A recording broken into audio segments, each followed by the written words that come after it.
le Seigneur, que la grâce de l'Éternel repose sur vous. Alors nous venons de bien-aimé franchir, oui, l'année 2023 et nous sommes entrés dans l'année 2024.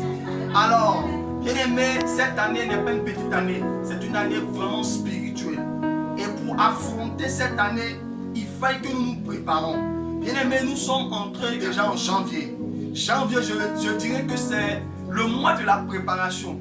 Alors, nous devons nous préparer afin d'affronter les autres mois. Voilà pourquoi je veux galvaniser une personne qui m'écoute ce matin à une vie de consécration. Bien-aimé, la Bible déclare que lorsque Jésus fut baptisé par Jean-Baptiste, l'Esprit est descendu sur lui. Et ce même Esprit l'a conduit dans le désert.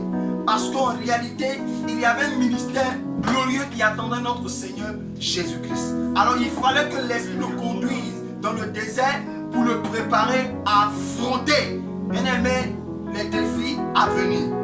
Bien-aimé, la Bible dit, lorsqu'il est arrivé dans le désert, dans Luc chapitre 4, bien-aimé, il pria pendant 40 jours.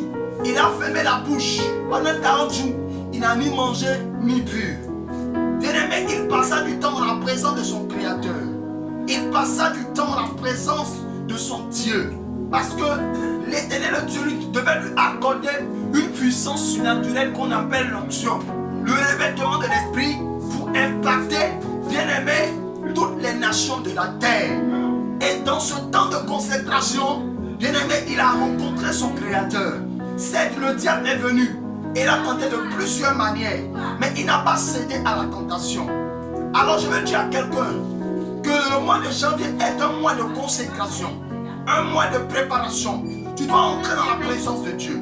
Tu dois te sanctifier. Tu dois te connecter au royaume des cieux pour que la volonté de l'Éternel, ton Dieu, te soit révélée pour les mois à venir, afin que tu puisses affronter les mois qui vont venir dans la victoire, dans les faveurs, dans la grâce, dans la prospérité. Alléluia. La Bible dit, lorsqu'il a fini les 40 jours de jeûne dans le désert, Jésus, il fut revêtu de la puissance d'en haut. Bien-aimé, il n'était plus un homme naturel. Il était un homme spirituel. Parce qu'il avait reçu une capacité surnaturelle qui était le revêtement de l'esprit. Et la Bible dit, sa renommée s'est étendue dans tout le pays d'Amontou. Il dit, l'Esprit du Seigneur est sur moi parce qu'il m'a oint. Il n'était plus une autre personne. Et il a commencé à impacter sa génération. Bien-aimé, il faut que tu te prépares pour que tu impactes les mois à venir. Que les faveurs de l'Éternel soient ton partage. Que Dieu te bénisse. Que la grâce de l'Éternel soit sur toi. Bon moment de consécration pour ceux qui m'écoutent ce matin. Que Dieu vous bénisse.